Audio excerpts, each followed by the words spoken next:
O que é o Espiritismo? Audiobook. Capítulo 1, Item 3, Terceiro Diálogo, o Padre. Tópicos do Capítulo 1. Primeiro diálogo, o crítico. Segundo diálogo, o cético. Terceiro diálogo, o Padre. Terceiro diálogo, o Padre. 1. Abade.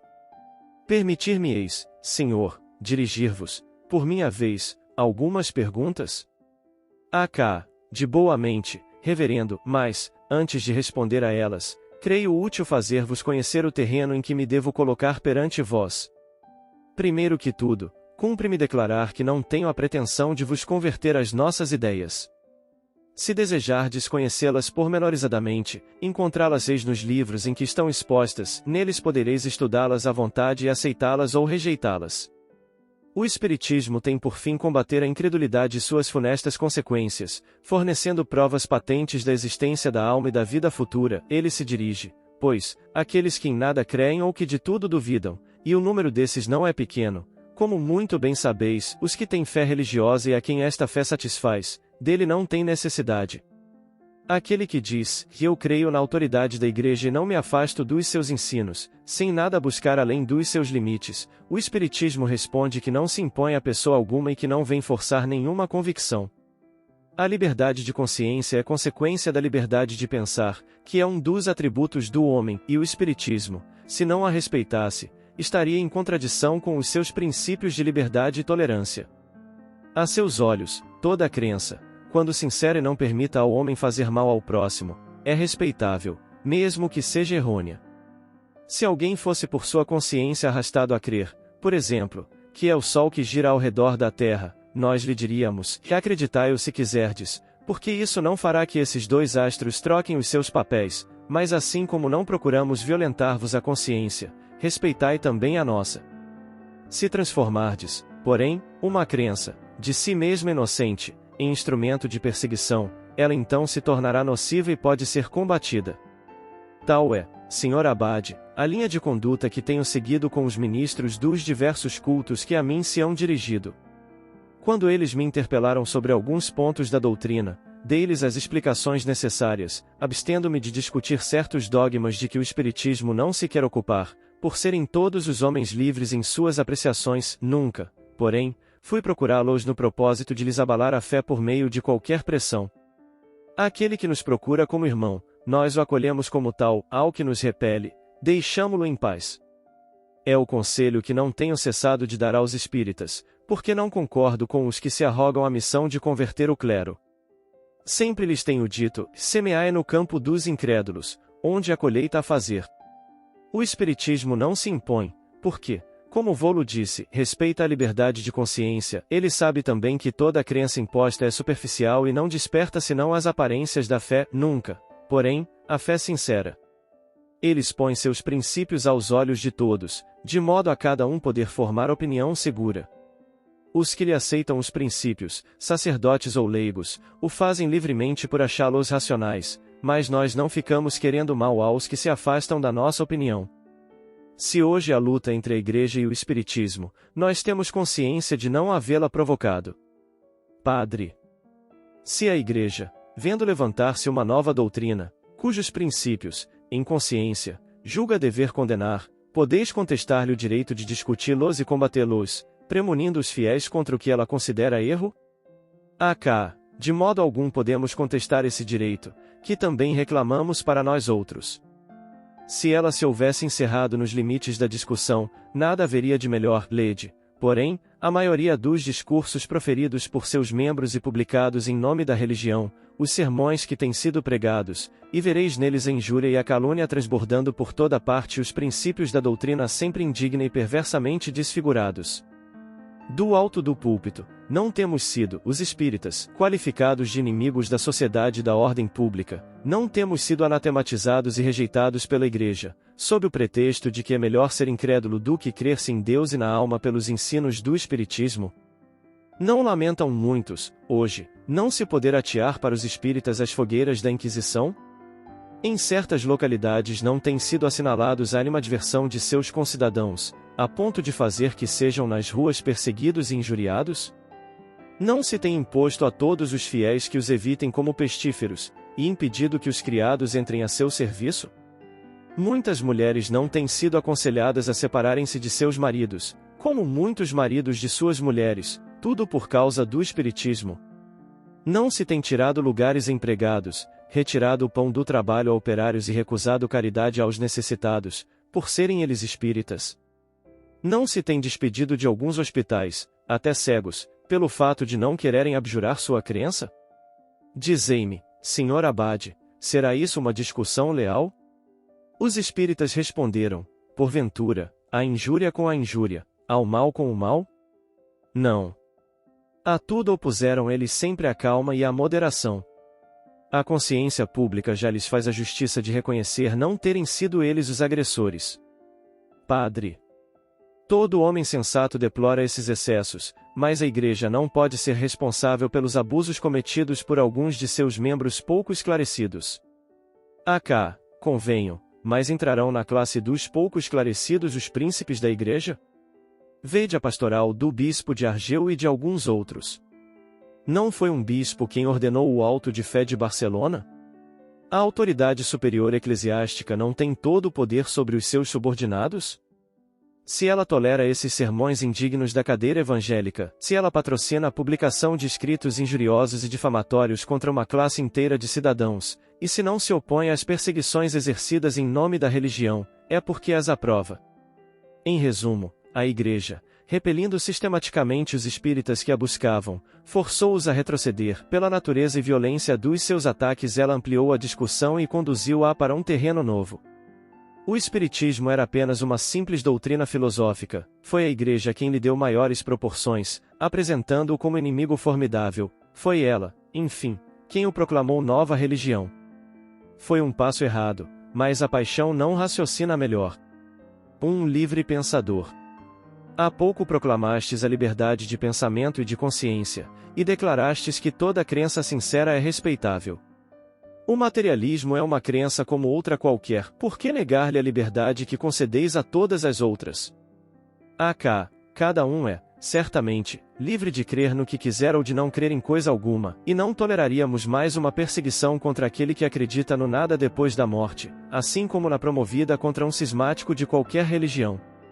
Combatendo o materialismo, não atacamos os indivíduos, mas sim uma doutrina que, se é inofensiva para a sociedade, quando se encerra no foro íntimo da consciência de pessoas esclarecidas, é uma chaga social, se vier a generalizar-se. A crença de tudo acabar para o homem depois da morte, que toda solidariedade cessa com a extinção da vida corporal, leva-o a considerar como um disparate o sacrifício do seu bem-estar presente, em proveito de outrem, donde a máxima, cada um por si durante a vida terrena, porque com ela tudo se acaba. A caridade, a fraternidade, a moral, em suma, ficam sem base alguma, sem nenhuma razão de ser. Para que nos molestarmos, nos constrangermos e nos sujeitarmos a privações hoje, quando amanhã, talvez, já nada sejamos? A negação do futuro, a simples dúvida sobre outra vida, são os maiores estimulantes do egoísmo, origem da maioria dos males da humanidade. É necessário possuir alta dose de virtude para não seguir a corrente do vício e do crime, quando para isso não se tem outro freio além do da própria força de vontade. O respeito humano pode conter o homem do mundo, mas não contém aquele que não dá importância à opinião pública. A crença na vida futura, mostrando a perpetuidade das relações entre os homens, estabelece entre eles uma solidariedade que não se quebra na tumba. Desse modo, essa crença muda o curso das ideias. Se essa crença fosse um simples espantalho, não duraria senão um tempo curto, mas como a sua realidade é fato adquirido pela experiência, é um dever propagá-la e combater a crença contrária, mesmo no interesse da ordem social. É o que faz o Espiritismo, e o faz com êxito, porque fornece provas, e porque, decididamente, o homem antes quer ter a certeza de viver e poder ser feliz em um mundo melhor, para a compensação das misérias deste mundo, do que a de morrer para sempre. O pensamento de ser aniquilado, de ver os filhos e os entes que lhe são mais caros perdidos, sem remissão, sorri a um bem limitado número, acreditai-me, é o motivo do tão pequeno êxito obtido pelos ataques dirigidos contra o Espiritismo, em nome da incredulidade, os quais não lhe produziram o menor abalo. Padre. A religião ensina tudo isso, até agora foi suficiente, qual é hoje a necessidade de uma nova doutrina? AK, se a religião ensina o bastante, por que há tantos incrédulos, religiosamente falando? Ela prega, é verdade, ela nos manda a crer, mas há muita gente que não crê por simples afirmação. O Espiritismo prova e faz ver o que a religião ensina em teoria. Além disso, de onde vêm essas provas? Da manifestação dos espíritos. Ora, é provável que os espíritos só se manifestem com o consentimento de Deus, se, pois, Deus em sua misericórdia envia aos homens esse socorro para afastá-los da incredulidade, é uma impiedade repeli-lo. Padre. Não podeis, entretanto, contestar que o Espiritismo não está, em todos os pontos, de acordo com a religião. AK, ora, Sr. Abade, todas as religiões dirão a mesma coisa, os protestantes, os judeus, os muçulmanos, tanto quanto os católicos. Se o Espiritismo negasse a existência de Deus, da alma, da sua individualidade e imortalidade, das penas e recompensas futuras, do livre arbítrio do homem, se ele ensinasse que cada um só deve viver para si, não pensar senão em si, não só seria contrário à religião católica, como a todas as religiões do mundo, ele seria ainda a negação de todas as leis morais, base das sociedades humanas. Longe disso, os espíritos proclamam um Deus único, soberanamente justo e bom, eles dizem que o homem é livre e responsável por seus atos, recompensado ou punido pelo bem ou pelo mal que houver feito, colocam acima de todas as virtudes a caridade evangélica e a seguinte regra sublime ensinada pelo Cristo, fazer aos outros como queremos que nos seja feito. Não são estes os fundamentos da religião? Essa certeza do futuro, de se ir encontrar aqueles a quem se amou, não será uma consolação? Essa grandiosidade da vida espiritual, que é a nossa essência, comparada às mesquinhas preocupações da vida terrena, não será própria a elevar a nossa alma e a fortalecer-nos na prática do bem? Padre. Concordo que, nas questões gerais, o Espiritismo é conforme às grandes verdades do cristianismo, dar-se-á, porém, o mesmo em relação aos dogmas. Não contradiz ele alguns princípios que a Igreja nos ensina? AK. O Espiritismo é, antes de tudo, uma ciência, não cogita de questões dogmáticas. Esta ciência tem consequências morais como todas as ciências filosóficas, essas consequências são boas ou más? Pode-se julgá-las pelos princípios gerais que acabo de expor. Algumas pessoas se iludem sobre o verdadeiro caráter do Espiritismo. A questão é de grande importância e merece alguns desenvolvimentos. Façamos primeiro um termo de comparação, e a eletricidade, estando na natureza, existiu em todo o tempo e produziu sempre os efeitos que hoje observamos e muitos outros que ainda não conhecemos. Na ignorância da sua verdadeira causa, os homens explicavam esses efeitos de um modo mais ou menos extravagante. A descoberta da eletricidade e de suas propriedades veio lançar por terra um punhado de teorias absurdas, espargindo a luz por sobre mais de um mistério da natureza. O que fizeram a eletricidade e as ciências físicas para certos fenômenos, o Espiritismo fez para outros de ordem diferente. O Espiritismo funda-se na existência de um mundo invisível, formado pelos seres incorpóreos que povoam o espaço e que não são mais que as almas daqueles que viveram na Terra, ou em outros globos, nos quais deixaram seus invólucros materiais. São os seres a que chamamos espíritos, seres que nos cercam e incessantemente exercem sobre os homens, sem que estes o percebam, uma grande influência, e desempenham um papel muito ativo no mundo moral, e mesmo, até certo ponto, no físico. O Espiritismo está, pois, em a natureza e podemos dizer que, numa certa ordem de ideias, é ele uma potência, como a eletricidade o é sob outro ponto de vista, e como ainda a gravitação é uma outra. Os fenômenos, de que o mundo invisível é a fonte, produziram-se em todos os tempos, eis aí porque a história de todos os povos faz deles menção. Somente, em sua ignorância, como se deu com a eletricidade, os homens os atribuíam a causas mais ou menos racionais, e deram, nesse ponto de vista, livre curso à sua imaginação. Melhor observado depois que se vulgarizou, o Espiritismo vem derramar luz sobre grande número de questões, até hoje insolúveis ou mal compreendidas. Seu verdadeiro caráter é, pois, o de uma ciência, e não de uma religião, e a prova disso é que ele conta entre os seus aderentes homens de todas as crenças, que por esse fato não renunciaram às suas convicções, católicos fervorosos que não deixam de praticar todos os deveres do seu culto, quando a Igreja os não repele, protestantes de todas as seitas, israelitas, muçulmanos e mesmo budistas e brahmanistas. Ele repousa, por conseguinte, em princípios independentes das questões dogmáticas. Suas consequências morais são todas no sentido do cristianismo, porque de todas as doutrinas é esta a mais esclarecida e pura, razão pela qual, de todas as seitas religiosas do mundo, os cristãos são os mais aptos para compreendê-lo em sua verdadeira essência. Podemos exprobrá-lo por isso? Cada um pode formar de suas opiniões uma religião e interpretar à vontade as religiões conhecidas, mas daí a constituir nova igreja, a distância é grande. Padre. As evocações, entretanto, não são feitas segundo uma fórmula religiosa?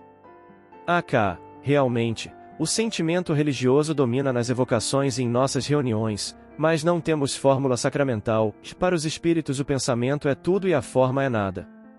Nós os chamamos em nome de Deus, porque cremos em Deus e sabemos que nada se faz neste mundo sem sua permissão, e, portanto, que eles não virão sem que Deus o permita. Procedemos em nossos trabalhos com calma e recolhimento, porque essa é uma condição necessária para as observações, e, em segundo lugar, porque sabemos o respeito que se deve àqueles que não vivem mais sobre a terra, qualquer que seja a sua condição, feliz ou infeliz, no mundo espiritual, fazemos um apelo aos bons espíritos, porque, conhecendo que há bons e maus, desejamos que estes últimos não venham tomar parte fraudulentamente nas comunicações que recebemos. Que prova tudo isto? Que não somos ateus, o que não quer dizer que sejamos professos de religião reformada. Padre. Pois bem. Que dizem os espíritos superiores a respeito da religião? Os bons nos devem aconselhar e guiar. Suponhamos que eu não tenha religião alguma e queira escolher uma. Se eu lhes pedir para aconselharem-me se devo ser católico, protestante, anglicano, quaker, judeu, maometano ou mórmon, qual será a resposta deles? Há 2 pontos a considerar nas religiões, e os princípios gerais, comuns a todas, e os princípios particulares de cada uma delas. Os primeiros são os de que falamos há pouco, estes são proclamados por todos os espíritos, qualquer que seja a sua classe. Quanto aos segundos, os espíritos vulgares, sem ser maus, podem ter preferências, opiniões, podem preconizar esta ou aquela forma, animar certas práticas, seja por convicção pessoal, seja porque conservaram as ideias da vida terrena, seja por prudência, para não assustar as consciências timoratas. Acreditais, por exemplo, que um espírito esclarecido, fosse mesmo Fénelon, dirigindo-se a um muçulmano, irá inabilmente dizer-lhe que Maomé é um impostor, e que ele será condenado se não se fizer cristão? Não o fará, porque seria repelido.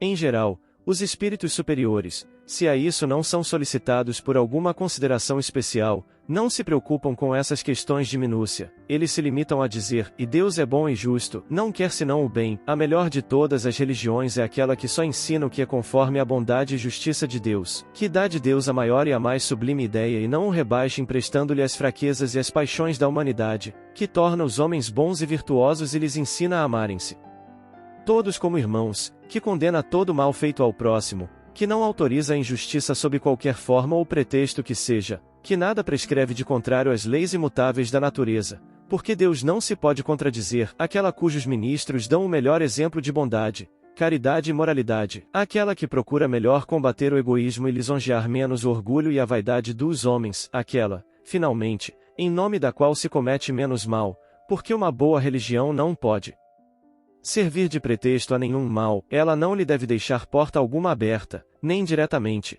nem por interpretação. Vede, julgai e escolhei. Padre. Creio que certos pontos da doutrina católica são contestados pelos espíritos que considerais superiores, supondo mesmo que esses princípios sejam errôneos, poderá tal crença, segundo a opinião dos ditos espíritos, ser prejudicial à salvação daqueles que, errando ou acertando, a consideram artigo de fé e a praticam? Certamente que não, se ela os não desviar da prática do bem, se ela antes os incitar a isso, ao passo que a mais bem fundada crença os prejudicará evidentemente, se lhes fornecer ocasião de fazer o mal, de faltar à caridade com o próximo, se ela os tornar duros e egoístas, Por que então não praticam segundo a lei de Deus, e Deus olha mais os pensamentos que os atos? Quem poderá sustentar o contrário? Acreditais, por exemplo, que a fé possa ser proveitosa a um homem que, crendo perfeitamente em Deus, pratique atos inumanos ou contrários à caridade? Não haverá sempre mais culpa naquele que mais meios tinha de esclarecimento? Padre. Assim, o católico fervoroso, que escrupulosamente cumpre com os deveres do seu culto, não é censurado pelos espíritos.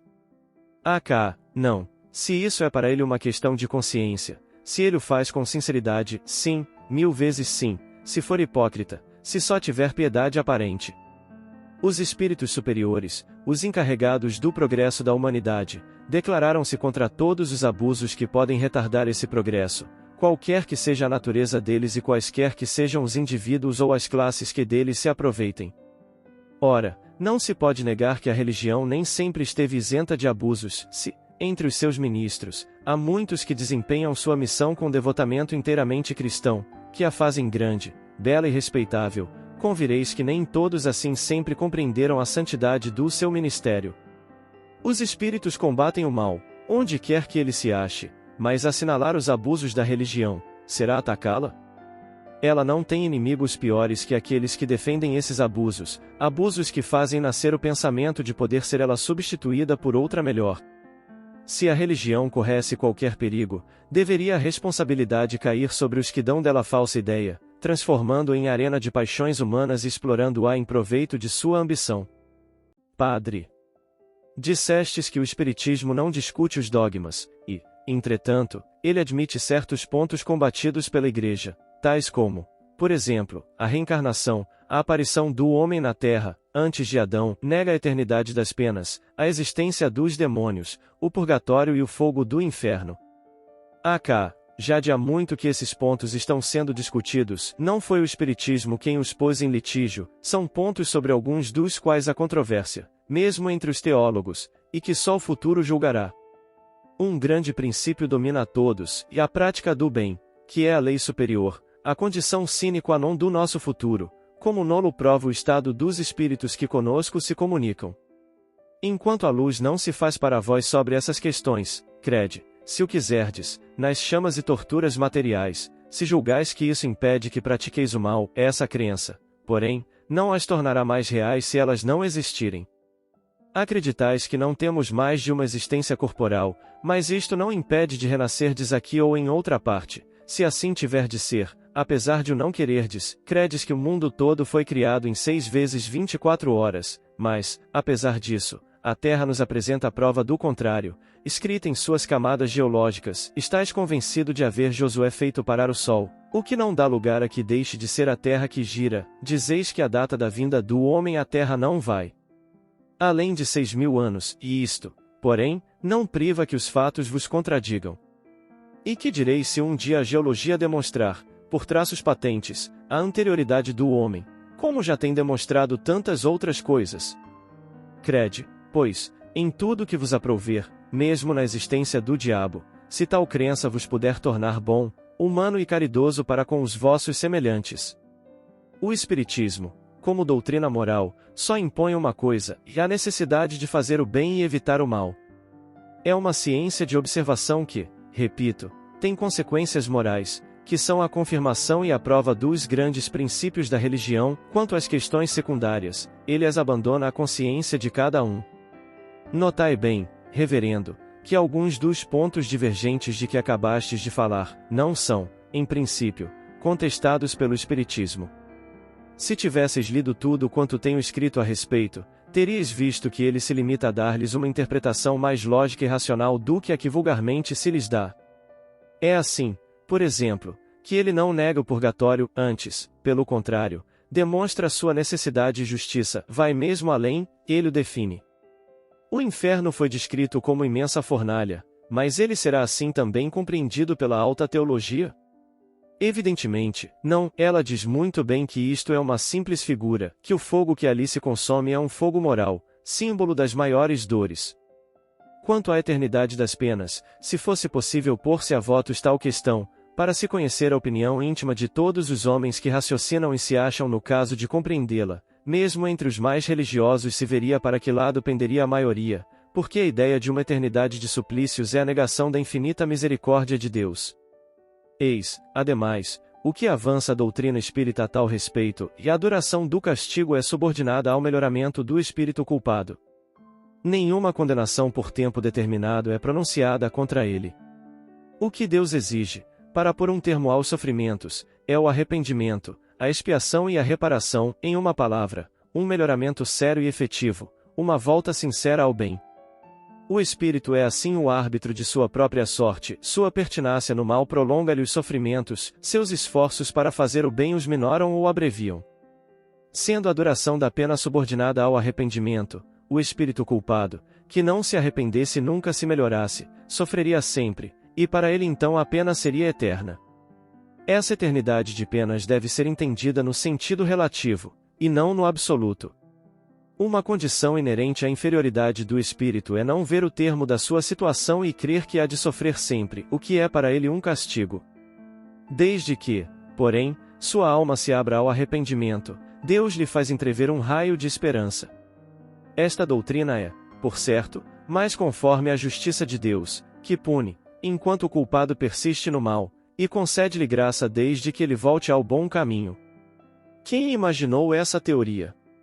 Seríamos nós? Não, são os espíritos que ensinam e provam, pelos exemplos que diariamente nos fornecem. Os espíritos não negam, pois, as penas futuras, pois que são eles mesmos que nos vêm descrever seus próprios sofrimentos, e este quadro nos toca mais que o das chamas perpétuas, porque tudo nele é perfeitamente lógico. Compreende-se que isto é possível, que assim deve ser, que essa situação é uma consequência natural das coisas, o pensador filósofo pode aceitá-lo, porque nele nada repugna à razão. Eis porque as crenças espíritas têm conduzido ao bem muita gente, mesmo entre os materialistas, aos quais não fazia moço o medo do inferno, como lhes era pintado. Padre. Admitindo esse raciocínio, não julgais que o vulgo precisa de imagens mais impressionantes, antes que de uma filosofia que ele não pode compreender? É isso um erro que tem lançado mais de um homem no materialismo, ou, pelo menos, afastado mais de um homem da religião. Chega o momento em que essas imagens não impressionam mais, e então aqueles que não aprofundam as coisas, não aceitando uma parte, rejeitam o todo, porque, dizem eles, se me ensinaram como verdade incontestável um ponto que é falso, se me deram uma imagem, uma figura, pela realidade, quem me afiança que o resto seja verdadeiro? Se, pelo contrário, a razão, crescendo, nada tem a repelir, a fé se fortifica. A religião ganhará sempre em seguir o progresso das ideias, se alguma vez ela corre perigo, é quando os homens querem avançar e ela deseja ficar estacionária. Comete um erro de época quem espera conduzir os homens de hoje pelo medo do demônio e das torturas eternas. Padre. A Igreja, com efeito, reconhece hoje que o inferno material é uma figura, mas isso não exclui a existência dos demônios. Sem eles, como explicar a influência do mal, que não pode vir de Deus? O Espiritismo não admite os demônios no sentido vulgar da palavra, porém, sim, os maus espíritos, que não valem mais do que aqueles e que fazem igualmente o mal, suscitando maus pensamentos. Somente ele diz não serem eles seres à parte, criados para o mal e perpetuamente votados a isto, espécie de párias da criação e algozes do gênero humano, são seres atrasados, ainda imperfeitos, mas aos quais Deus reservará o futuro. Nisso concorda o Espiritismo com a Igreja Católica Grega, que admite a conversão de Satã, alusão ao melhoramento dos maus espíritos. Notai também que a palavra demônio não implica a ideia de mau espírito, que lhe é dada pela acepção moderna, porque a palavra daimonion, grega, significa gênio, inteligência. Seja como for, hoje ela exprime um espírito mau. Ora, admitir a comunicação dos maus espíritos é reconhecer, em princípio, a realidade das manifestações. A questão está em saber se são eles os únicos que se comunicam, como afirma a Igreja para motivar a proibição, feita por ela, de se comunicar com os espíritos. Aqui, nós invocamos o raciocínio e os fatos. Se os espíritos, quaisquer que eles sejam, se comunicam, não pode ser senão com a permissão de Deus. É possível que ele só o tivesse permitido aos maus? Como? Deixando a estes toda a liberdade de virem enganar os homens, Deus poderia impedir que os bons lhes viessem fazer um contrapeso, neutralizar suas doutrinas perniciosas. Crer que seja assim, não seria pôr em dúvida seu poder e bondade, e fazer de Satã um rival da divindade? A Bíblia, o Evangelho, os padres da Igreja reconhecem perfeitamente a possibilidade das comunicações com o mundo invisível, e desse mundo não estão excluídos os bons. Por quê? Pois, havemos hoje de excluí-los? Além disso, a Igreja, admitindo a autenticidade de certas aparições e comunicações de santos, rejeita assim a ideia de só podermos entrar em relação com os maus espíritos. Seguramente, quando nos trabalhos obtidos só encontramos coisas boas, quando nos pregam neles a mais pura e sublime moral evangélica, a abnegação, o desinteresse e o amor ao próximo, quando neles se combate o mal, qualquer que seja o aspecto sobre que se mostre, será racional crer que o espírito maligno assim proceda. Padre. O Evangelho ensina que o anjo das trevas, ou Satã, se transforma em anjo de luz para seduzir os homens. Satã, segundo o Espiritismo e a opinião de muitos filósofos cristãos, não é um ser real, é a personificação do mal, como Saturno era outrora do tempo. A Igreja apega-se à letra dessa figura alegórica, é uma questão de opinião que eu não discutirei. Admitamos, por um instante, que Satã seja um ser real, a Igreja, a força de exagerar seu poder, tendo em vista intimidar, chega a um resultado totalmente contrário, isto é, a destruição, não somente do medo, mas também da crença em tal personagem, segundo o provérbio, quem muito quer provar, nada aprova. Ela o representa como eminentemente fino, sagaz e ardiloso, mas, na questão do espiritismo, fala desempenhar o papel de louco ou de tolo. Uma vez que seu fim é alimentar de vítimas o inferno e arrebatar almas do poder de Deus, compreende-se que se dirige àqueles que estão no bem para induzi-los ao mal, e, para tal fim, se veja obrigado a transformar-se, segundo belíssima alegoria, em anjo de luz, isto é, que ele hipocritamente simule a virtude, mas que deixe escapar aqueles que já estavam em suas redes, é o que não se pode compreender. Os que não admitem Deus nem a alma, que desprezam a prece e vivem mergulhados no vício, são dele, quanto é possível ser-se, nada mais lhe resta fazer para sepultá-los no lamaçal, ora, excitá-los a voltar a Deus, a orar, a submeter-se à vontade do Criador, animá-los a renunciar ao mal, mostrando-lhes a felicidade dos escolhidos e a triste sorte que aguarda os maus, seria ato de um simplório, mais estúpido que o de dar liberdade a aves que estejam numa gaiola, com o pensamento de apanhá-las de novo. Pois, na doutrina da comunicação exclusiva dos demônios uma contradição que fere todo homem sensato, nunca se persuadirá alguém que os espíritos que reconduzem a Deus aqueles que o renegavam, ao bem os que praticavam o mal, que consolam os aflitos, dão força e coragem aos fracos, que, pela sublimidade de seus ensinos, elevam a alma acima da vida material, sejam auxiliares de Satã, e que, por este motivo, se deve interdizer-nos qualquer relação com o mundo invisível. Padre. Se a Igreja proíbe as comunicações com os espíritos dos mortos, é porque elas são contrárias à religião, sendo formalmente condenadas pelo Evangelho e por Moisés.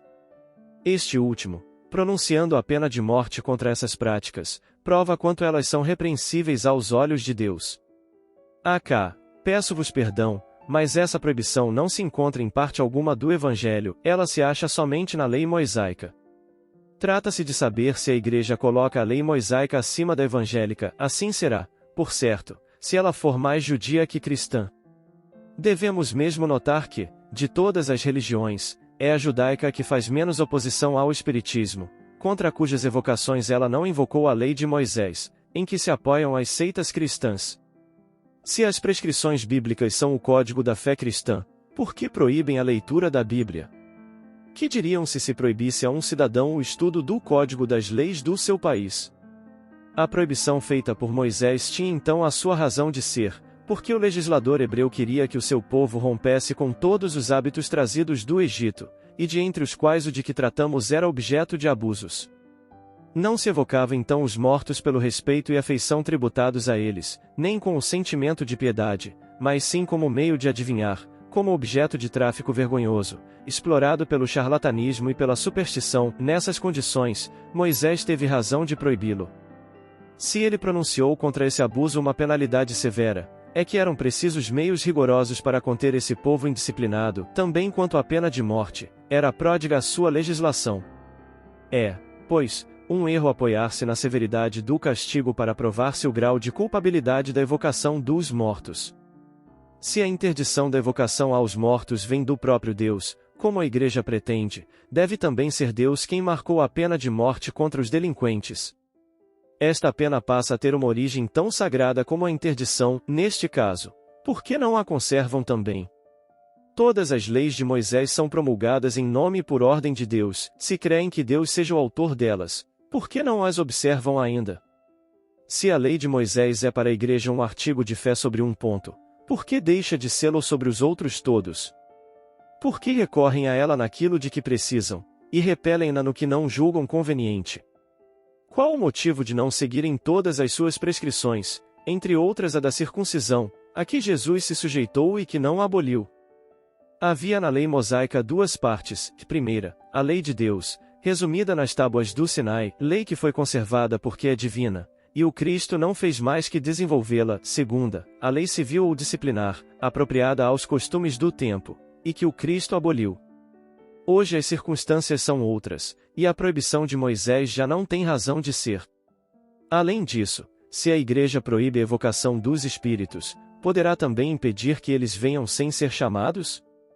Não estamos vendo diariamente manifestações de todos os gêneros, entre pessoas que nunca se ocuparam com o espiritismo? E antes de ele ser divulgado não se davam tantas delas.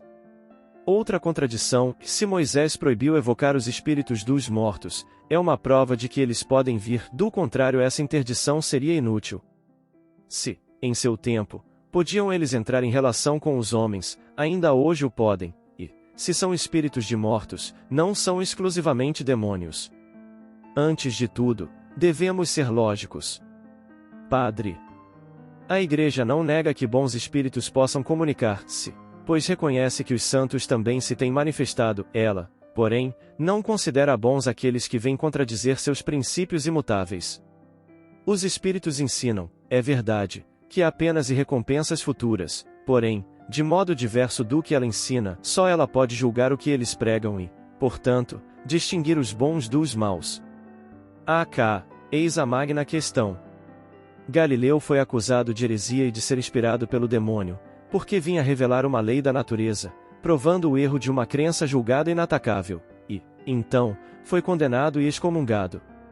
Se os espíritos tivessem, sobre todos os pontos, abundado no sentido exclusivo da Igreja, se eles não proclamassem a liberdade de consciência e não condenassem certos abusos, teriam sido todos bem-vindos e não os qualificariam de demônios.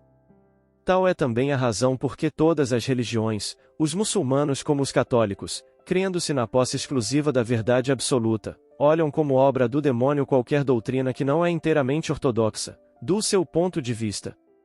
Ora, os espíritos vêm, não derribar a religião, mas, como Galileu, revelar-nos novas leis da natureza. Se alguns pontos de fé sofrem com isto, é porque, como na velha crença de girar o Sol ao redor da Terra, estão em contradição com essas leis. A questão está em saber se um artigo de fé pode anular uma lei natural, que é obra de Deus, e se, sendo essa lei reconhecida, não será mais racional adaptar a interpretação do dogma a ela do que atribuí-la ao demônio. Padre. Deixemos a questão dos demônios, bem sei que ela é diversamente interpretada pelos teólogos, porém, o sistema da reencarnação parece-me mais difícil de conciliar com os dogmas, pois que ele não é mais que a renovação da metempsicose de Pitágoras. Não é esta a ocasião própria de discutir uma questão que exige tão longos desenvolvimentos, e vós a encontrareis tratada em O Livro dos Espíritos, questões 166 e seguinte, 222 e seguinte 1010, e em O Evangelho segundo o Espiritismo, capítulos 4 e 5, não acrescentarei senão duas palavras. A metempsicose dos antigos consistia na transmigração da alma do homem nos animais, o que implica uma degradação. Ademais, essa doutrina não era o que vulgarmente se crê. A transmigração pelos corpos dos animais não era considerada como condição inerente à natureza da alma humana, mas como punição temporária. É assim que se admitia que as almas dos assassinos fossem habitar os corpos dos animais ferozes, para neles receberem castigos, as dos impudicos, os porcos e javalis, as dos inconstantes e estouvados, os das aves, as dos preguiçosos e ignorantes, os dos animais aquáticos. Depois de alguns milhares de anos, mais ou menos, conforme a culpabilidade, a alma, saindo dessa espécie de prisão, voltava à humanidade. A encarnação animal não era, pois, uma condição absoluta. Ela, como se vê, aliava-se à encarnação humana, e a prova é que a punição dos homens tímidos consistia em passar a corpos de mulheres, expostas ao desprezo e às injúrias. Vede pluralidade das existências da alma, por Pesani. Era uma espécie de espantalho para os simples, antes que um artigo de fé para os filósofos. Assim como dizemos às crianças, se fordes mais, o lobo vos comerá, os antigos diziam aos criminosos, e vós vos tornareis em lobos, e hoje se diz, o diabo vos agarrará e levará para o inferno. A pluralidade das existências, segundo o Espiritismo, difere essencialmente da metempsicose, em não admitir aquele a encarnação da alma humana nos corpos de animais, mesmo como castigo. Os espíritos ensinam que a alma não retrograda, mas progride sempre. Suas diferentes existências corpóreas se cumprem na humanidade, sendo cada uma um passo que a alma dá na senda do progresso intelectual e moral, o que é coisa muito diversa da metempsicose. Não podendo adquirir um desenvolvimento completo em uma só existência, muitas vezes abreviada por causas acidentais, Deus lhe permite continuar, em nova encarnação, o que ela não pôde acabar em outra, ou recomeçar o que fez errado. A expiação na vida corporal consiste nas tribulações que nela sofremos. Quanto à questão de saber se a pluralidade das existências da alma é ou não contrária a certos dogmas da Igreja, limitou-me a dizer o seguinte: ou a reencarnação existe, ou não. Se existe, é uma lei da natureza. Para provar que ela não existe, seria necessário demonstrar que vai de encontro, não aos dogmas, mas a essas leis, e que há outra mais clara e logicamente melhor que ela, explicando as questões que só ela pode resolver. Além disso, é fácil demonstrar que certos dogmas encontram nela sanção racional, hoje aceitos por aqueles que os repeliam outrora, por falta de compreensão. Não se trata, pois, de destruir, mas de interpretar é o que pela força das coisas será feito mais tarde. Aqueles que não queiram aceitar a interpretação ficam perfeitamente livres, como ainda hoje o são, de crer que é o Sol que gira ao redor da Terra. A ideia da pluralidade das existências se vulgariza com pasmosa rapidez, em razão de sua extrema lógica e conformidade com a justiça de Deus. Quando ela for reconhecida como verdade natural e aceita por todos, que fará a Igreja? Em resumo, a reencarnação não é um sistema imaginado para a satisfação das necessidades de um ideal, nem uma opinião pessoal, é ou não um fato. Se está demonstrado que certos efeitos existentes são materialmente impossíveis sem a reencarnação, é preciso admitirmos que eles são a consequência desta, logo, se está em a natureza, não pode ser anulada por uma opinião contrária. Padre. Segundo os Espíritos, quem não crê neles nem nas suas manifestações, deve ser menos aquinhoado na vida futura. AK, se esta crença fosse indispensável à salvação dos homens, que seria daqueles que, desde o começo do mundo, não tiveram possibilidade de possuí-la, bem como daqueles que, durante ainda muito tempo, morrerão sem tê-la? Poderá Deus cerrar-lhes as portas do futuro? Não, os espíritos que nos instruem não são assim tão pouco lógicos, eles nos dizem, e Deus é soberanamente justo e bom, não faz a sorte futura do homem subordinar-se a condições alheias à vontade deste, eles não nos pregam que fora do espiritismo não possa haver salvação, mas sim como Cristo, e fora da caridade não há salvação. Padre.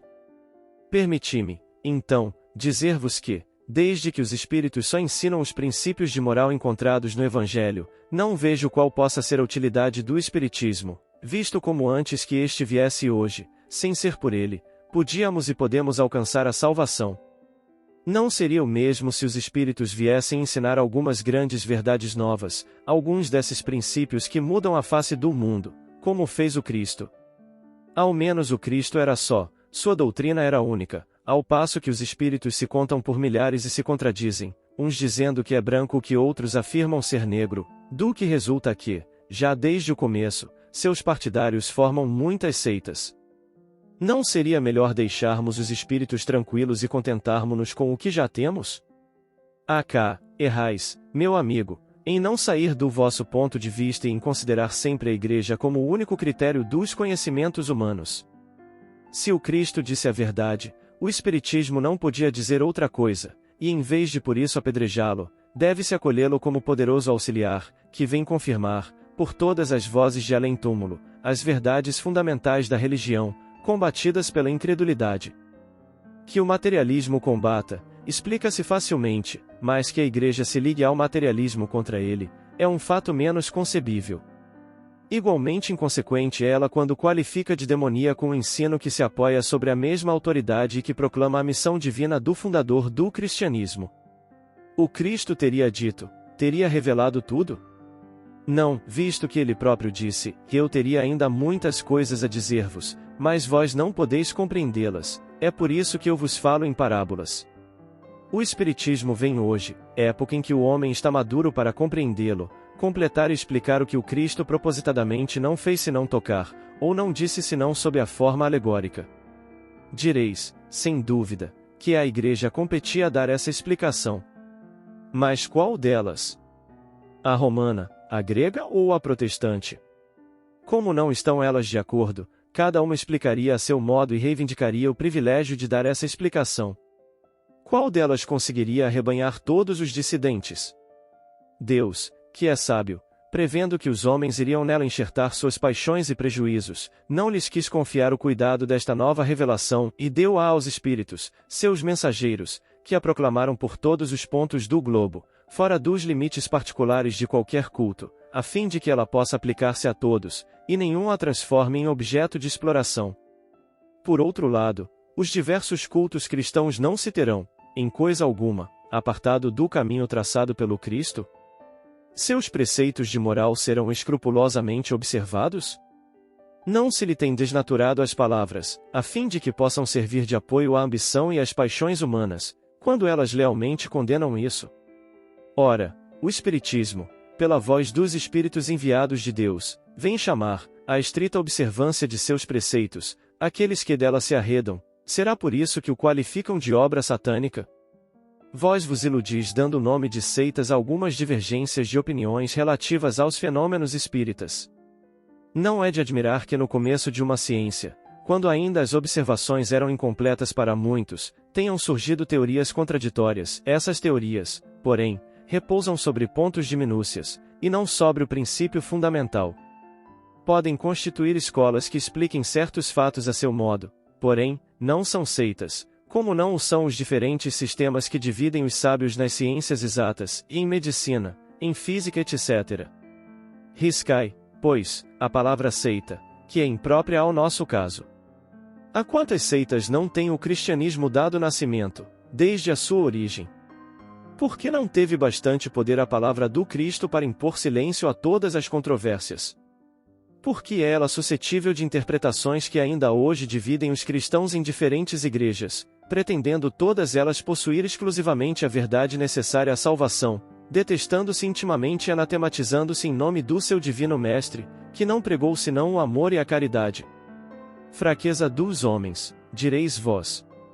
Seja, então, como quereis que o Espiritismo triunfe subitamente dessa fraqueza, transforme a humanidade como por encanto?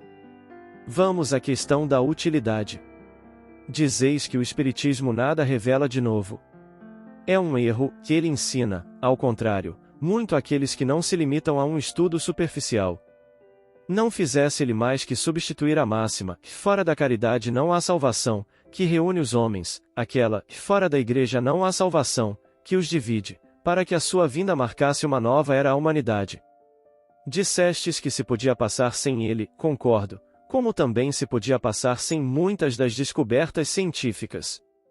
Os homens certamente viviam bem, antes da descoberta de todos os novos planetas, antes que se tivesse calculado os eclipses, antes que se conhecesse o mundo microscópico e sem outras coisas, o camponês para viver e fazer germinar o trigo, não tem necessidade de saber o que é um cometa, e, entretanto, ninguém nega que todas essas coisas alargam o círculo das ideias e nos fazem compreender melhor as leis da natureza.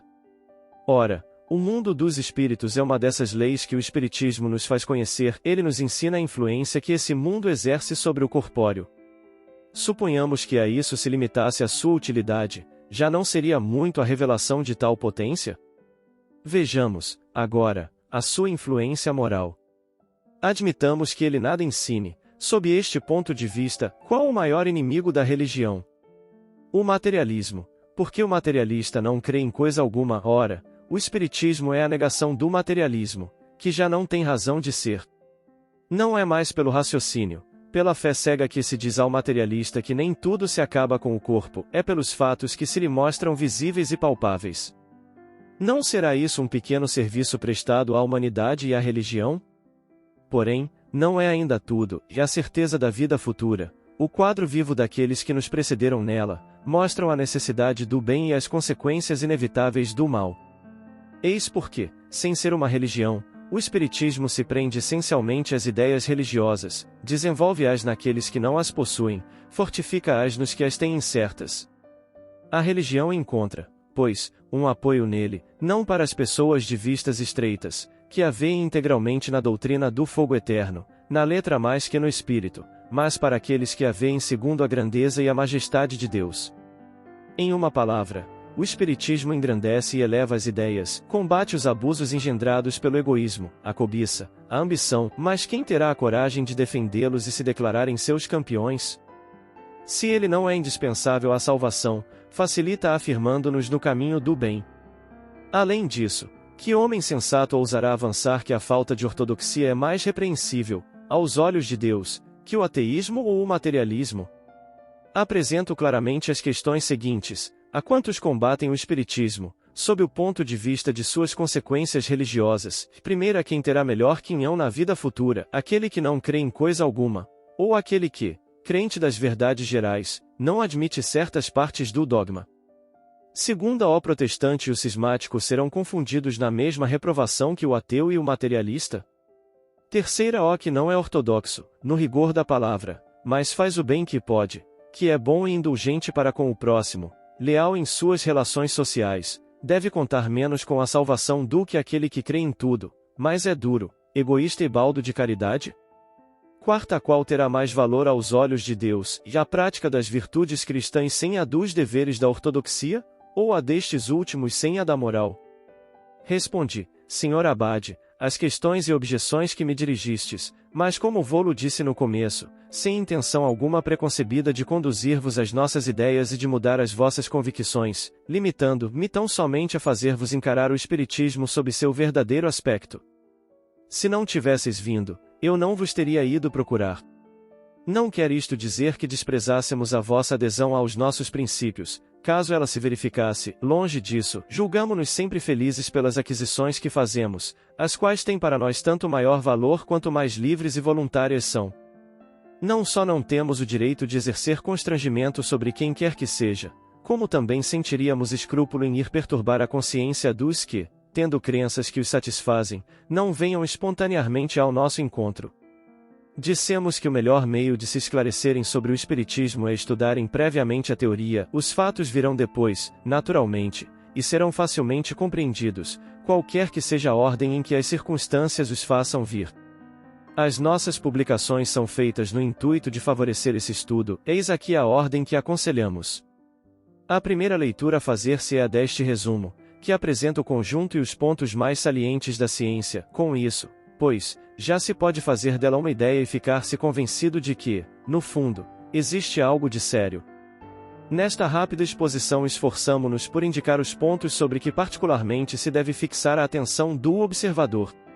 A ignorância dos princípios fundamentais é a causa das falsas apreciações da maioria daqueles que querem julgar o que não compreendem, ou que se baseiam em ideias preconcebidas. Se desta leitura nascer o desejo de continuar, deve-se ler o Livro dos Espíritos, no qual os princípios da doutrina estão completamente desenvolvidos. Depois, o Livro dos Médiuns, para a parte experimental, destinado a servir de guia aos que desejarem operar por si mesmos, como aos que quiserem bem compreender os fenômenos. Vêm depois as diversas obras em que são desenvolvidas as aplicações e as consequências da doutrina, como o Evangelho segundo o Espiritismo, o céu e o inferno ou a justiça divina segundo o Espiritismo, etc.